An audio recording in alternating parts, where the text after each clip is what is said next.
यूं ही नहीं ताज ताज बन जाता है। शिल्पकारों का हुनर और चुनिंदा संगमरमर ताज को नायाब बनाते हैं। कुछ ऐसे ही चुनिंदा जगहों से बस खास ही चुनकर लाता हूँ। कतरे कतरे को मैं हीरे सा परखता हूँ। यूं ही नहीं मैं रजनीगंधा बन जाता हूँ। भीतर बड़े पैमाने पर बांग्लादेशी, रोहिंग्या और पाकिस्तानी घुसपैठियों ने अपना अड्डा बना रखा है। जब भी इन घुसपैठियों के खिलाफ एक्शन की बात होती है तो विपक्ष भड़क जाता है, कहता है कि एक वर्ग के खिलाफ मुहिम चला जा रही है। जबकि सच यह है कि पिछले कई दशकों से घुसपैठियों के मुद्दे पर संसद में सवाल उठाए जाते रहे, लेकिन एक्शन क्या हुआ? एक्शन तो कभी नहीं हुआ। जब मोदी सरकार इन घुसपैठियों के खिलाफ बड़ी ड्राइव चलाने की बात कहती है तो विपक्षी खेमे और उसके इकोसिस्टम में आय तौबा मच जाती है। आज आपको विस्तार से बताऊंगा कि कैसे देश के कई राज्यों और जिलों में बदलती डेमोग्राफी ने खतरे की घंटी बजानी शुरू कर दी। सबसे बड़ी दिक्कत यह है कि कल तक जो चेहरे घुसपैठियों की समस्या पर आवाज उठाते थे, अब वही वोट बैंक की राजनीति के चक्कर में खामोश बैठ गए। एक रिसर्च तो और भी गंभीर इशारा कर रही है कि 120 साल बाद भारत में हिंदू आबादी के अल्पसंख्यक हो जाने का खतरा है। तो क्या अपनी राजनीतिक महत्वाकांक्षाओं में देश की सुरक्षा से समझौता किया जा रहा है? और क्या इसलिए मोदी की डेमोग्राफी चेंज पर चिंता और एक्शन पर विपक्ष छाती पीटना शुरू कर देता है? आज की एक्स्ट्रा क्लास इसी बात पर, बदलती डेमोग्राफी के बजते अलार्म और इस पर विपक्षी राजनीति के वोट बैंक वाली पॉलिटिक्स की बात करूंगा। लेकिन पहले ये रिपोर्ट।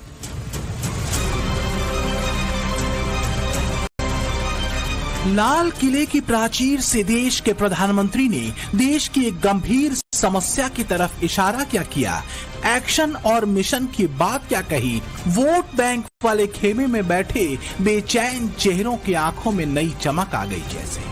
लेकिन कड़वा सच ये है कि देश की बदलती डेमोग्राफी का किस्सा वही है कि रफ्ता रफ्ता वो मेरी हस्ती का सामा हो गए। क्योंकि घुसपैठियों की वजह से जो सबसे बड़ा संकट है वो देश के भीतर की मूल आबादी की हस्ती पर ही है। जो आंकड़े हैं उसकी बात करेंगे, पहले जरा सुनिए तसल्ली से कि बदलती डेमोग्राफी और घुसपैठियों पर ऐसा क्या कह दिया पीएम मोदी ने जो विपक्ष को छन्न से लगा।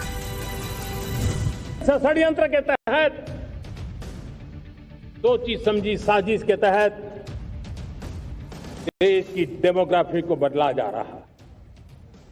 एक नए संकट के बीज बोए जा रहे हैं और ये घुसपैठिए मेरे देश के नौजवानों की रोजी रोटी छीन रहे हैं। एक घुसपैठिए मेरे देश की बहन बेटियों को निशाना बना रहे हैं। ये बर्दाश्त नहीं होगा। ये घुसपैठिए भोले भाले आदिवासियों को भ्रमित करके उनकी जमीनों पर कब्जा कर रहे हैं। ये देश सहन नहीं करेगा।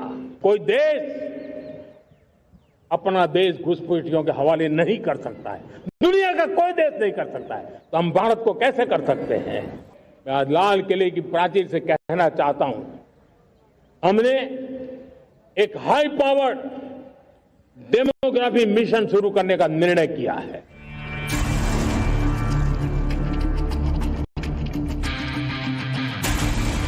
घुसपैठिए सिर्फ भारत की समस्या नहीं है। दुनिया के कई शांत देश इन्हीं घुसपैठियों की वजह से अब अशांत हो चुके हैं तो कुछ अशांति की राह पर है। जो सबसे खतरनाक है वो है इन घुसपैठियों की वजह से इन देशों के भीतर बढ़ता गहरा असुरक्षित माहौल, सामाजिक, आर्थिक और कानून व्यवस्था की चुनौती। इसलिए सवाल है कि क्या देश के भीतर आंतरिक सुरक्षा का मुद्दा भी वोट बैंक की नजर से देखा जाएगा? क्या देश के भीतर रह रहे घुसपैठियों पर एक्शन की बात करना गुनाह है? क्या देश की बदलती डेमोग्राफी पर चिंता जताना गलत बात है? दुर्भाग्य से इस देश की राजनीति के वोट बैंक वाले चैप्टर में ऐसे मुद्दों पर गहरी असहिष्णुता, अधीरता और अवसरवादिता के सूत्र हैं, जिनको फिर से मजहबी लाइन पर साध लिया जाता है या फिर डेमोग्राफी चेंज के गंभीर मुद्दे को दूसरी तरफ घुमा दिया जाता है। भारतीय जनता पार्टी ये बता दे कि भारत का क्षेत्रफल 2014 में क्या था और आज जब हम 2025 में खड़े हैं तो भारत का क्षेत्रफल क्या है। हम तो उस प्रदेश से आते हैं और हम सब लोग जानते हैं, अगर मेड़ भी कोई काट दे तो हम उसकी हत्या कर देते हैं। अब सोचिए हमारे भारत की जमीन कितनी छिन गई। ये हम नहीं, हमारे पास आंकड़े हैं। जो डेमोग्राफी की बात कर रहे हैं उन्हें ये जरूर बताना चाहिए भारतीय जनता पार्टी को, संगी साथियों को, कि भारत का क्षेत्रफल क्या है आज और 2014 से पहले भारत का क्षेत्रफल क्या था। घुसपैठी आ रहे हैं, इस पर चर्चा करिए।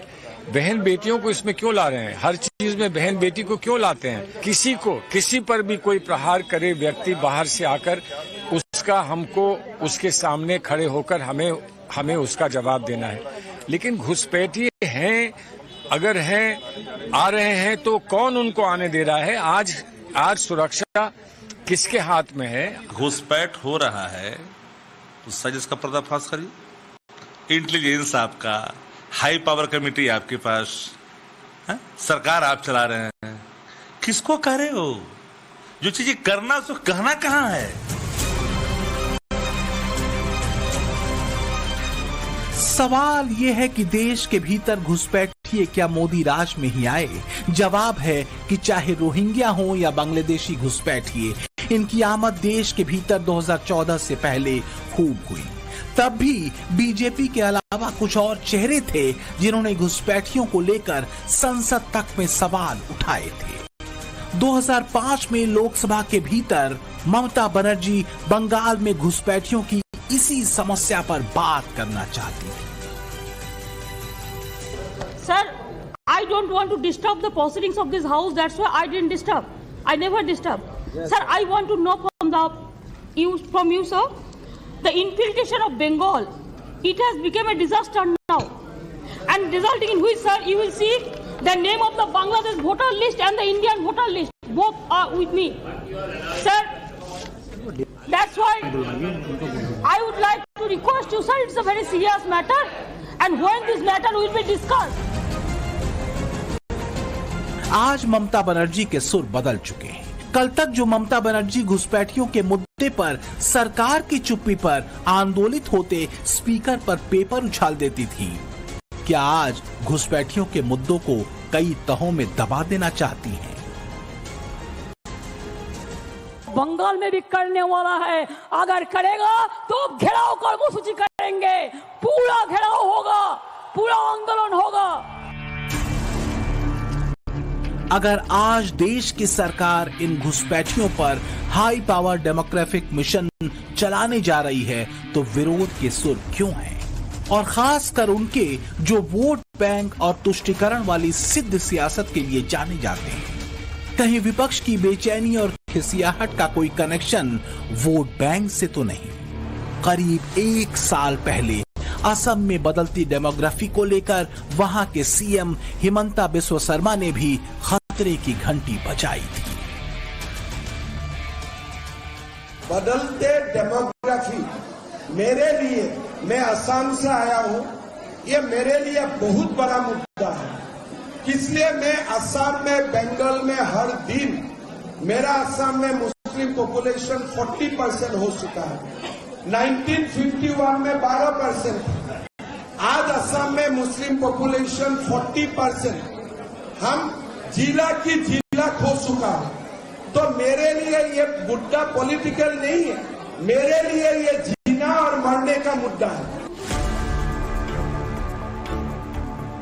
बात हिंदू और मुसलमान की नहीं है, बल्कि बदलती डेमोग्राफी से देश की लोकतांत्रिक व्यवस्था से लेकर सामाजिक, आर्थिक और आंतरिक सुरक्षा के लिए बजती खतरे की घंटी का है।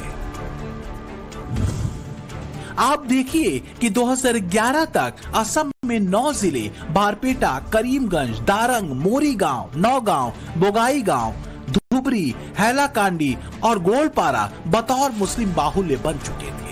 इन जिलों में मुस्लिम आबादी 50 से 80% मानी जाती है। रिपोर्ट्स के मुताबिक धुबरी जिले में मुस्लिम जनसंख्या करीब 80% है, जबकि बरपेटा में करीब 71%, दारंग और हैलाकांडी में भी 60% से ज्यादा मुस्लिम आबादी है। 9 जिलों के अलावा कामरूप, कछार और नलबाड़ी में भी मुसलमानों की आबादी करीब 40% आकी गई है। मुद्दा हिंदू मुसलमान का है ही नहीं, देश की आंतरिक सुरक्षा का है। सवाल तब गंभीर हो जाता है जब दिल्ली, यूपी और गुजरात समेत देश के कई राज्यों में धर्मांतरण गैंग, उनके आतंकी माइंडसेट और पाकिस्तानी आतंकी गुटों से उनके संबंधों का खुलासा होता है। आप सोचिए जरा, ये तब हो रहा है जब देश के भीतर एक ऐसी सरकार है जो वोट बैंक के चक्कर में इस तरह की राजनीति नहीं करती। अगर कथित लिबरल इकोसिस्टम और वोट बैंक अपीजमेंट वाली सरकारें होती तो क्या ही हो रहा होता। वैसे देश में इन सरकारों के दौर में आतंकियों पर से केस वापस लेने और भगवा आतंक के झूठे नैरेटिव को बनाए जाते हुए देश ने देखा है। क्या यही वजह है कि जैसे ही पीएम मोदी ने हाई पावर डेमोग्राफिक मिशन की बात की, विपक्ष इसे वोट बैंक वाली लाइन से जोड़ने लग गया। अभी पिछले 14 अगस्त को ही Tata institute on social sciences ने